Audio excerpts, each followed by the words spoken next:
Any time for the rest of the day?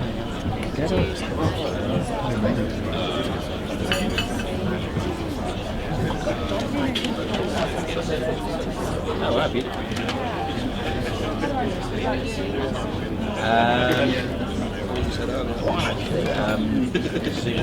Yeah, no,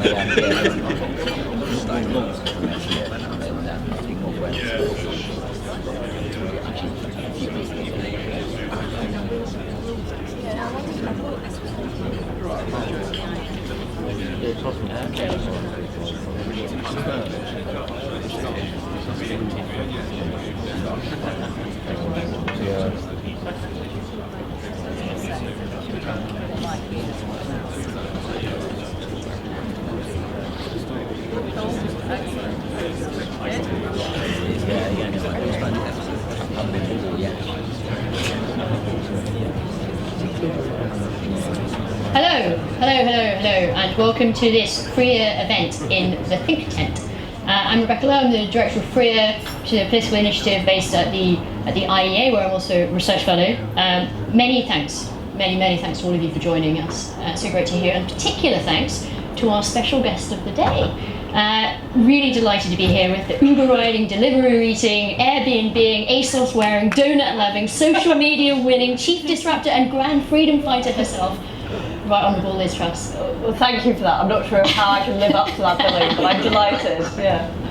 So Liz and I have agreed not to have any pre-planned questions, as you would hope, indeed, from champions of free speech like us. I've got a few ideas written down, but I'm hoping that we can just go wherever the spirit takes us. We're even going to have a quick fire round. I've already thought of those ones. But we're going to have plenty of time for questions from you lot as well. So, as I said, everything's on the table, nothing's off limits. We believe in freedom, we're ready to be freer. So, in that spirit, I thought I'd start with a tough one. So, here we go, the hard question. We live in an age of tax and spend.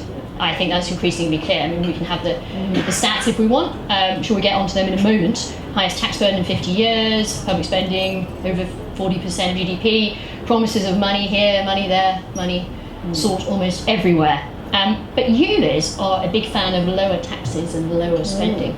So I was kind of wondering how you cope with all your colleagues. I mean, are you happy in the Treasury? I promise I'd ask some hard questions. So first of all, I don't think it's true we live in the age of tax and spend. If you look around the world, there are plenty of governments that have relatively low spending as a proportion of GDP and are extremely successful. And also there are governments going in one direction, there are governments going in another direction. So the idea that this is a unique period in history where everybody has suddenly become a lover of public spending is wrong. But I think it's certainly true that the forces who are in favour of what I call a sleeker state, so a state that does the essential services we need it to do well, but doesn't suffer from mission creep, those forces have not been very active in recent years, and I think that's partly the financial crash was successfully blamed on the bankers, whereas often it was big government that was part of the problem. So in 2010, we inherited a state that was 45% of GDP. It's now down to 39%, by the way. 42 on some. Well, it all depends on how you count it. And also, it's not just the numerator, it's the denominator. The vitally important thing is how big is the economy. And I think one of the things that we need to focus on as a party is how much is growth, because the more you grow the economy, this sounds a bit David Cameron-esque, he used to talk about sharing the proceeds of growth, but the reason that the tax burden figures are what you quote them to be is because we haven't seen the growth that people were expecting over the past few years. And of course we've had successes in terms of lowering unemployment, getting to record employment rates, but turbocharging growth, in my opinion, is the biggest challenge that we face. And to do that, you need to have low taxes, and you need to have businesses feeling that there is an environment they can take risks, that they're not about to be regulated or banned for everything they do. And that is the opportunity we have to do that. And I love being in the Treasury. I think it's got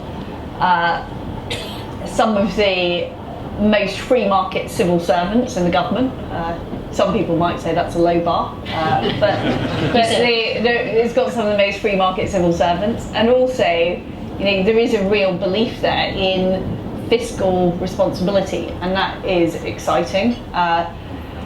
Now, do I enjoy interacting with other government partners? Yes, I do.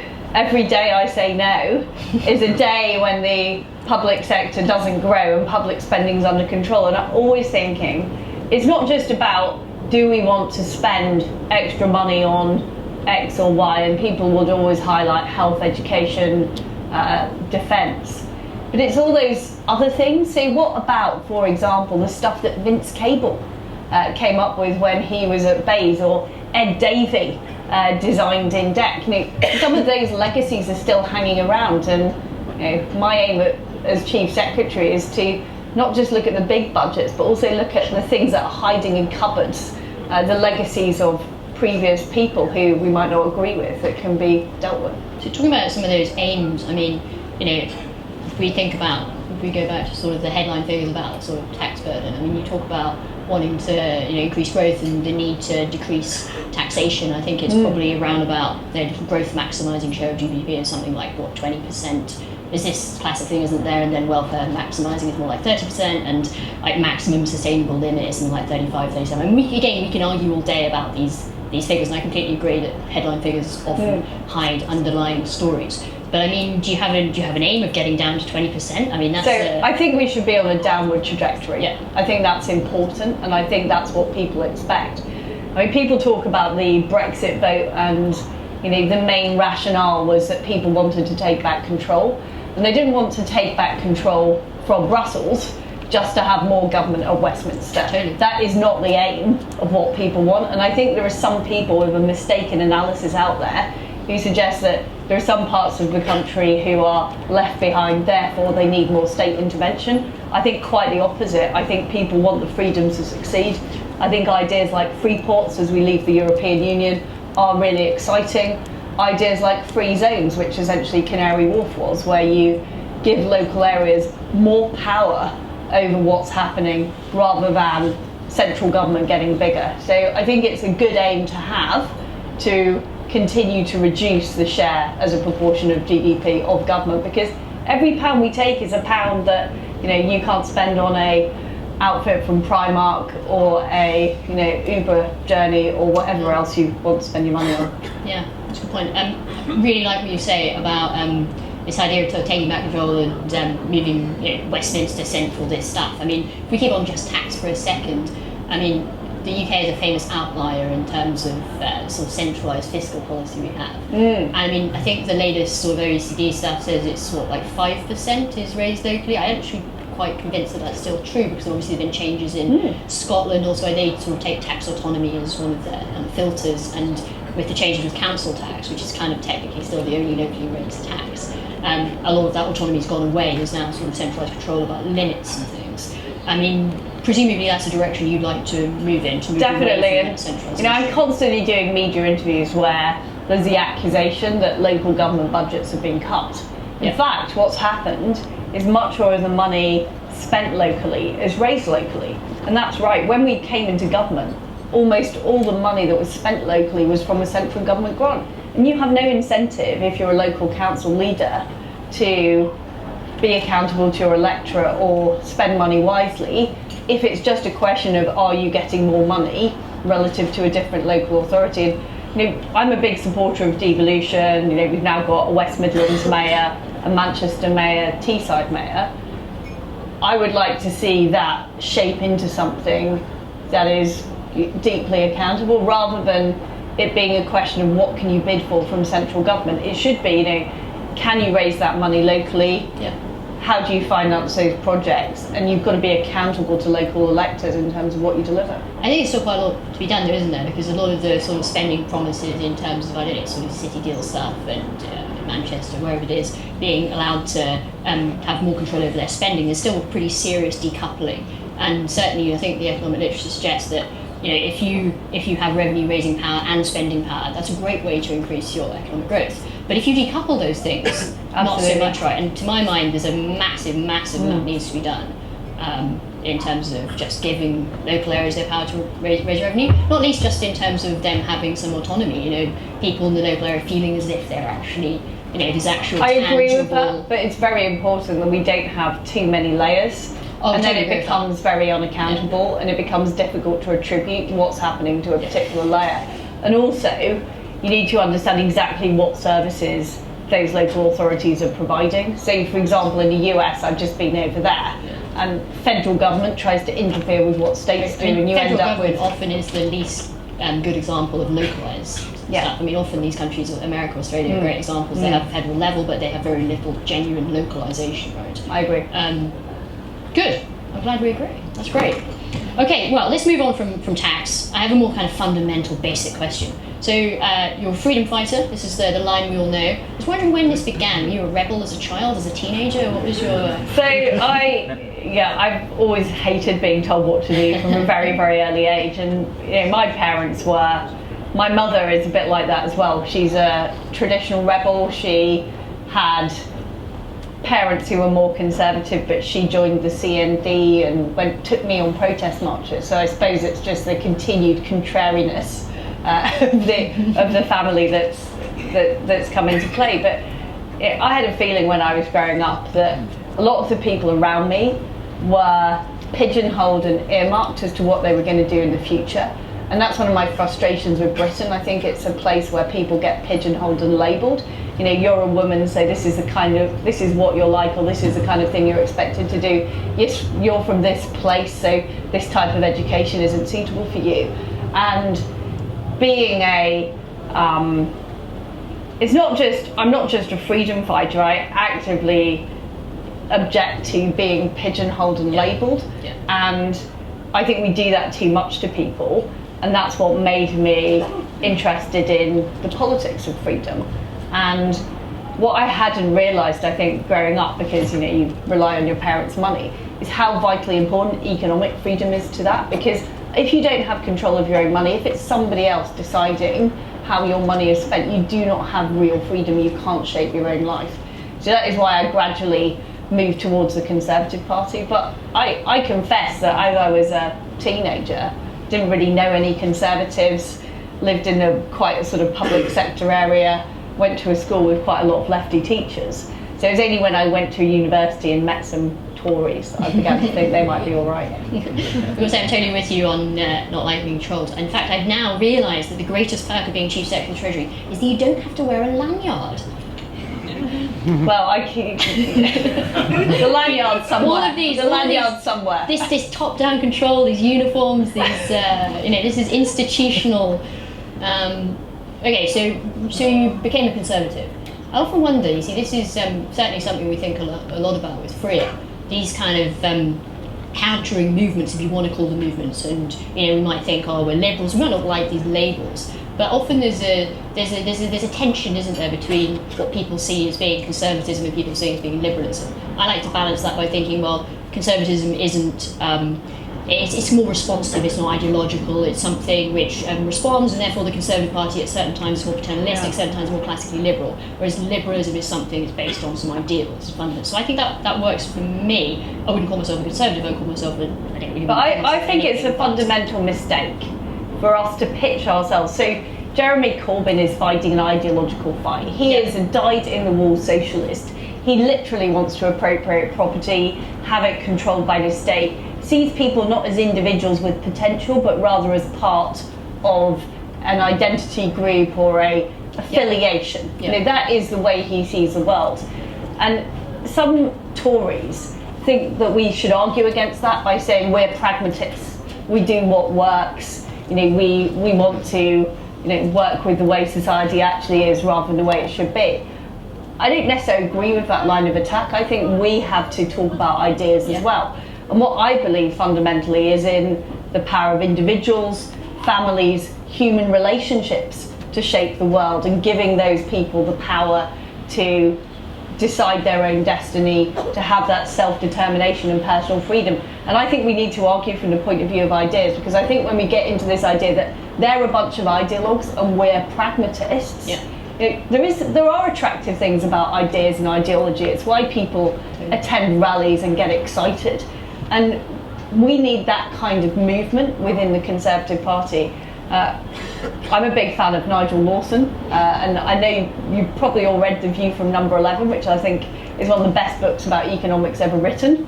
and very interesting on things like tax cuts and how you should do them and so on. But it's called Diaries of a Tory Radical, and we should be Tory radicals. We should be prepared to be out and proud as Tories who believe in things and want to pursue those things, because that is what will make us attractive.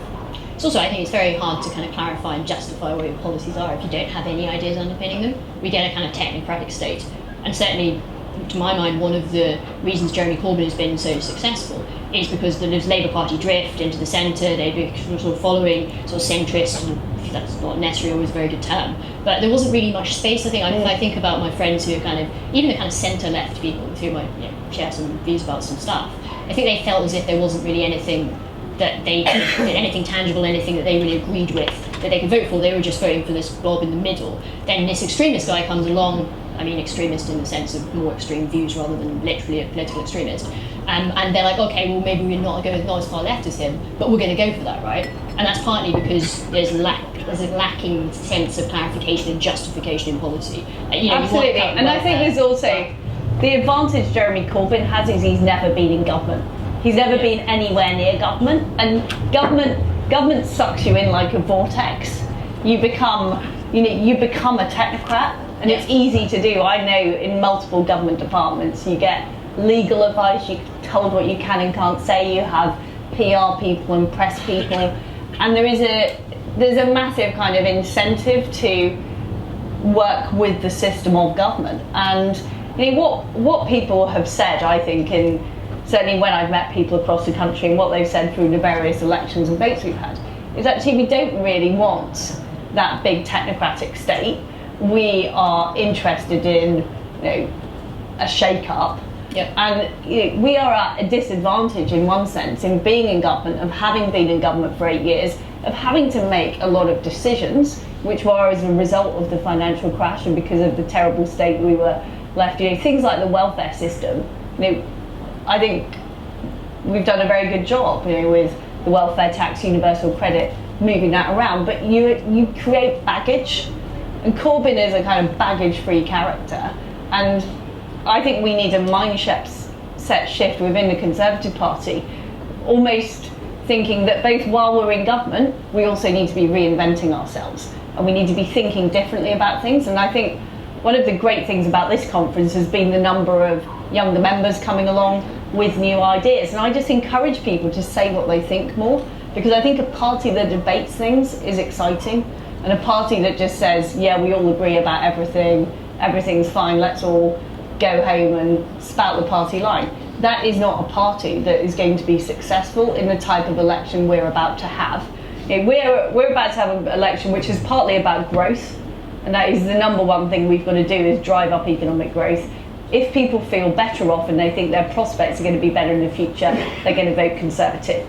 But also, it's got to be a party of the new ideas for the modern age. And you don't get to new ideas if you don't have any debates, and we have to be very, very open to that.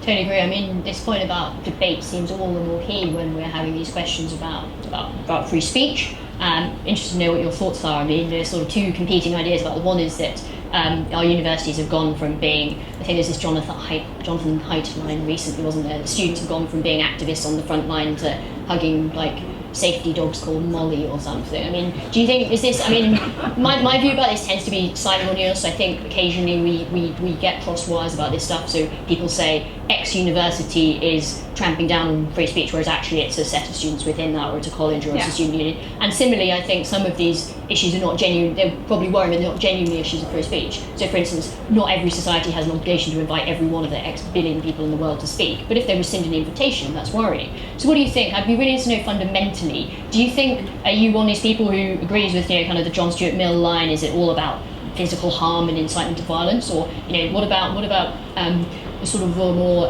when harm is non-physical? I mean, can words ever be violent? I agree with John Stuart Mill. I think he's absolutely spot on.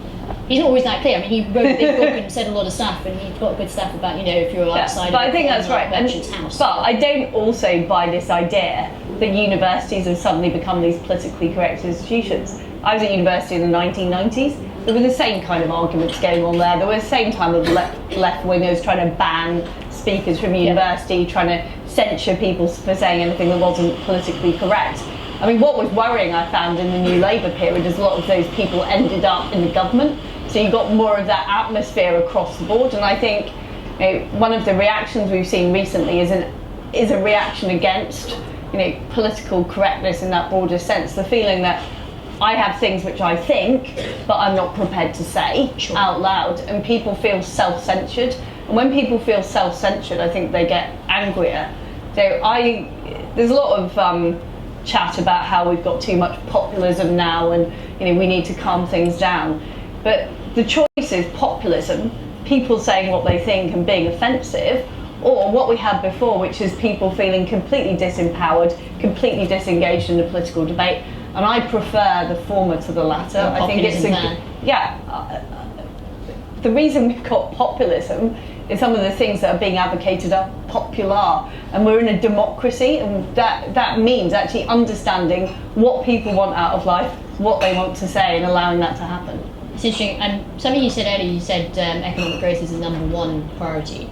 Something I've been thinking about recently. Well, I'm sorry, that's the number one priority for this government. I mean, I think a number one priority for society is to live in a free society. Yeah. I think freedom of speech, freedom over your own money is more important. I don't want to live in a technocratic society which has like China, for example, but doesn't have freedom of speech. That would be terrible. I'd trade off economic growth for freedom of speech. I'm glad to hear that, because quite a lot of my, a few of my free market friends recently have been saying things along the lines of rating economic growth over democracy, kind of trading in some political freedom for some prosperity. I mean, I struggle with that not least because the reasons I believe in things like the benefits of the free market, aside from the spontaneous instrumental benefits, are indeed because I think we're autonomous creatures and that deserves. I'd rather be free and poor than rich and in chains. Yeah.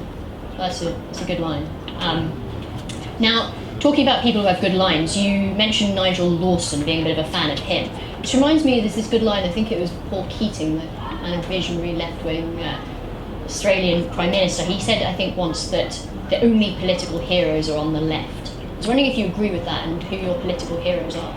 Well, I think that's totally not true. I mean, Mrs. Thatcher... It can't be military. I think the rider to that is because everyone goes, oh, Charles de Gaulle. No, but Mrs. Thatcher is a political hero of lots of people, and she genuinely transformed Britain in a way not other many prime ministers have achieved. I think Nigel Lawson and what he did with the British tax system, he's another great politician who went into politics with a purpose. And I think that's incredibly important. I could name a number of sort of Tory heroes.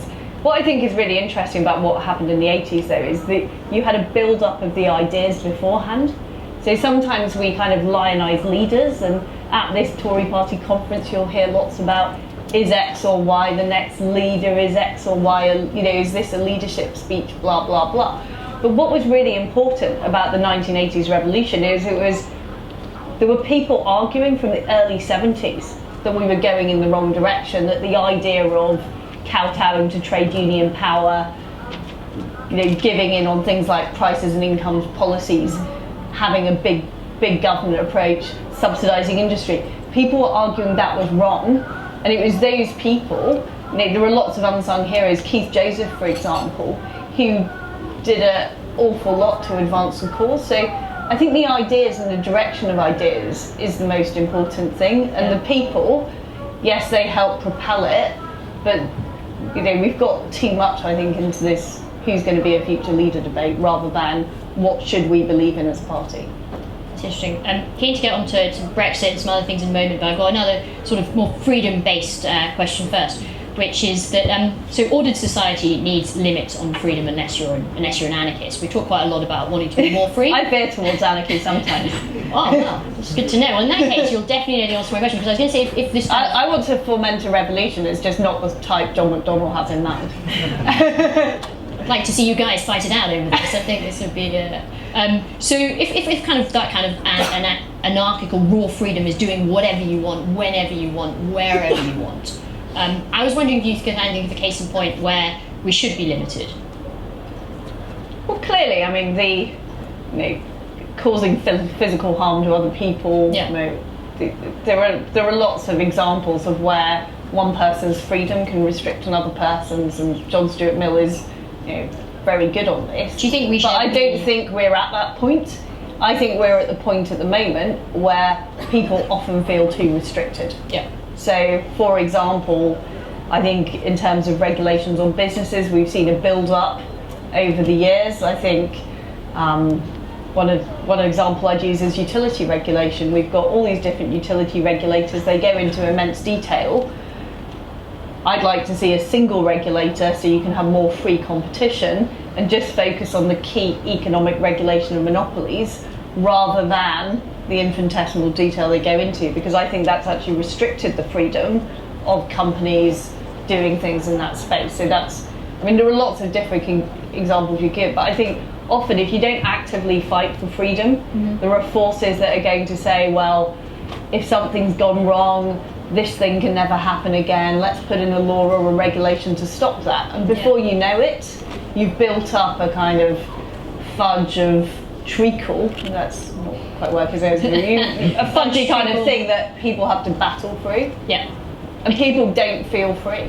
I guess I'm also kind of interested though in the kind of freedom to do bad things. And by that I mean that there's a difference between like morality and law. So, I might think, this thing, whatever it is, I don't know, going to a strip club is morally reprehensible, but that doesn't mean I want to necessarily have a law against it. Sometimes I feel like we kind of lose this, not least because we should be free to make those choices, but also there's something of value of being able to be free to choose not to do the bad thing. If we take that away, we lose all kinds of principles, and we lose. And that's true on things like eating donuts and drinking wine. It's a reason why I think the Scots have made a big mistake with the minimum alcohol price, not least because it's helping off licensers on the border as people go across. But we need to let people, if you've got no free ability to make bad decisions, that limits your ability to make good decisions. It also gets rid of something might be bad or good depending on the circumstance. It gets rid of these nice virtues as well, doesn't it? Things like prudence and civility and sportsmanship, all these things which I think have value in themselves. If you're just completely banned from doing something, you don't have the chance not to do the bad thing. I agree. And I think it's always very dangerous for governments to get into the space of morality. We saw that in the 1990s with Back to Basics. Totally. And I worry when we say things are good or bad, or companies are good or bad, are you following the law or aren't you following the law? That should be the test.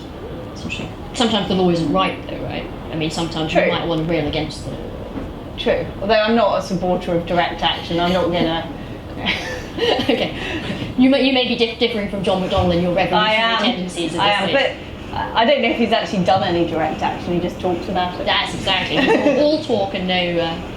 whatever the word is. You talked about donuts and alcohol, both things, great things in themselves. What about these other things that people like to do, which other people feel kind of morally wrong or feel society should limit? What about drugs? I mean, should we legalise them? Have you ever inhaled? All the standard questions one asks a politician. I'm afraid I haven't. No, my sin was being a Liberal Democrat at university rather than taking drugs, which is probably more morally reprehensible. What about legalisation? I mean, I think that these things need to look at in the potential harm they can do to others. So clearly, we have laws against drugs that are dangerous for precisely that reason. And I think we've drawn the line in the right place. But we should always continue to look at the evidence behind that. So, for example, now there's evidence that cannabis can be useful for medicinal purposes. We are looking into that. I think even Germany has legalised that, right? So, I mean, we're kind of behind the... Oh, the Germans... It's funny, each country is liberal in its own way. So, when I was over in the US, which is generally thought to be a very free market country, they're actually very restrictive in things like professional regulations and the way they run the National Football League. So every country has its pluses and minuses, I think. That's a good point. So I thought we'd maybe have a little talk about Brexit. Go on. So you voted Remain originally, although I know you've come out and said, sort of end this article saying that you think now you vote Leave. So I was just wondering though your thought process when you were deciding that. I mean, it was a big decision. There were good arguments on both sides. I was just kind of wondering how you reconciled your decision to vote for Remain with your love for freedom, because I mean, again, it's easy to stereotype, but the EU is protectionist, etc., etc. So, leaving it, this is going back a couple of years, was leaving it worth the hassle, if you like, for the benefit, and were the short-term economic costs of doing it. And since it's proved that there weren't, the predictions of Armageddon once we left the EU didn't happen. Yep. And also, I think there was an argument amongst people of free market beliefs of whether or not leaving the EU was a distraction from pursuing free market policies in Britain. So, for example, massive reforms to the planning system, which I think is one of the things holding back growth in this country. Massive reforms to areas like education, the welfare system, etc., etc. Would leaving the European Union be a distraction from tackling those things on the domestic agenda, which are hampering our growth and our freedom as a society?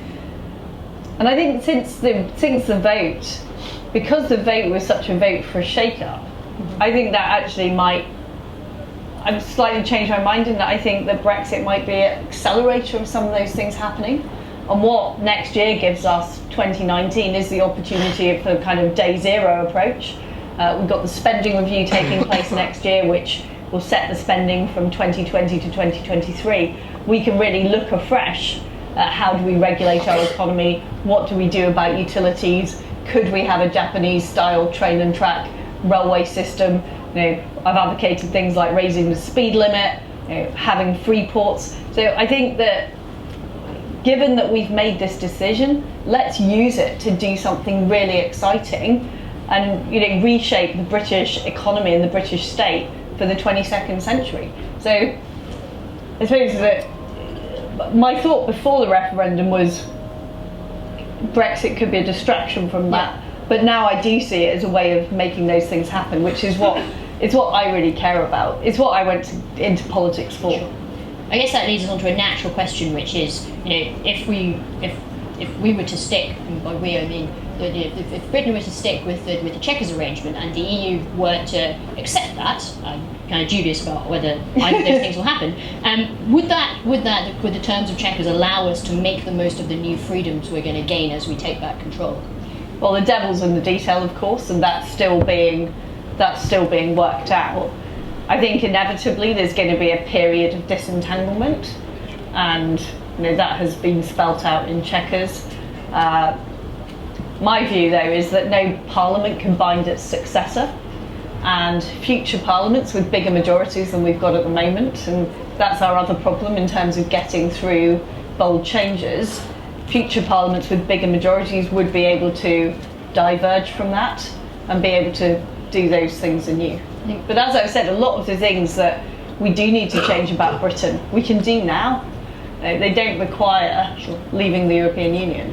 But I think it can be a catalyst for those things to happen. I think the EU is madly keen on the idea of another Prime Minister coming along later down the line and trying to change arrangements that have been... But we'll have left by then, so we don't need to worry about... Can be all rebels together. So thinking about leaving and these new opportunities, what are you most excited about for a new Britain outside the EU? So I think the opportunity for trade deals is immense. I think the opportunity to have a different regulatory trajectory from the EU is very large. We can have a financial services sector, for example. We can have a business sector that is not shaped by what are quite protectionist rules that exist in the EU at the moment. So I think there are lots of opportunities. But I think there's also an attitude opportunity that previously the UK, being part of the EU has been a bit of a comfort blanket for some parts of Britain. So the reason why Jeremy Corbyn basically supports leaving the EU, although it's never clear whether he'll admit it or not, and also a lot of Conservatives who are free marketeers supporting, is because the EU has kept us in the kind of middle technocratic fudge, and you can't pursue a fully socialist policies, but nor can you pursue fully free market policies either. So what I think it does is it gives Britain more of the freedom over its future direction, and that is both an opportunity and a threat. I mean, there is a threat when we leave the EU, and if we don't get growth rates up, if we try and tack towards Corbyn, and people think, right, I'd rather have the real Coke than the Diet Coke, and we get a Corbyn government, I mean, he will have absolute power. Jamie Oliver would rather have the Diet Coke. Well, I don't know. Or maybe his Jamie Oliver extra sugary milkshake or whatever. Exactly. Speaking about the future and kind of freedom and thoughts about the future, threats, opportunities. I guess another natural point on which to touch would be kind of AI and the rise of new technology. I mean, if you think about the sort of classic argument, I mean, someone like Branko Milanovic puts very nicely. He says, new technology creates new opportunities. You don't need to worry about all these jobs being lost. It also allows us to develop new needs or maybe new preferences, might be a better way of putting it. But also that we become more aware of our resources as we have more technological opportunity. In other words, our kind of awareness of our resources is limited by a level of technology. What do you think? Are you one of these kind of? I mean, I don't think everybody says this time it's different. This type of technology will revolutionise society. Yeah. We're still drinking and eating out of the same cups that the Romans were. We're still using wheels as the main way that we get transport. But it's true. I mean, we don't have the idea that new technology is going to create some totally different world. I'm not sure is true. I think that there will continue to be the evolution of technology. New jobs will continue to be created in areas that we didn't previously thought of. But I think the fact that we now have the lowest level of unemployment since 1975, despite the fact we've had a technological revolution, shows that technology doesn't inherently kill jobs. It's interesting. And I think we spend a lot of time worrying about the future. It's incredible when you go past and look at what people were worried about. In the 19th century, they were worried about horse manure, would pollute London, etc., etc. And we often live in a state of slight moral panic about what might happen, and the internet's dangerous and we're all doomed. And it very rarely happens. In terms of that, we're thinking about sort of the future of work. I mean, sure, we may not have massive, large-scale change in that we're not all going to be, robot builders, or probably more likely being controlled by the robots to be building things for them. But I mean, one of the things that really frustrates me, I think, is that we talk about having a flexible workforce, and we do. We in lots of ways, our labour market is quite flexible, etc. in comparison with other countries. Yet a lot of people go and they sit in an office from 9 to 5, send emails to each other. This creates all kinds of problems. Expense of commuting, business rates. I mean, I'll get rid of those anyway. But companies with the power of where inertia, is the flexibility? The power of inertia is very, very strong. That's right. It's the can't drive cultural norms and change. Exactly. And which is why you need to open up to the maximum possibility of disruption. Yeah. Because if you don't, then inertia always wins. Interesting. Okay, so we're going to hand over to you guys for some questions in a moment, but first I promised a quick fire round. You still up for this? Mm-hmm. Excellent. So, you ready? You've got to answer straight away. No hesitation, deviation. So, first of all, Leeds or London? Leeds. She was born in Leeds, right? No, I wasn't born in Leeds. I lived in Leeds. Lived in Leeds. Okay. Spice Girls or ABBA? Spice Girls. Good answer. Wannabe. Great answer. Adam Smith or Paul Smith? Adam Smith. Donuts or cheese? Donuts. Norway or Canada? Canada. Birmingham or Brighton? Brighton. Hey. Sorry, people in Birmingham. Onward or Freer? Freer! And the final question, the question you've all been asking for, all been waiting for. Boris Becker or Roger Federer? Boris Becker. Interesting. Right, we know what that means. So, over to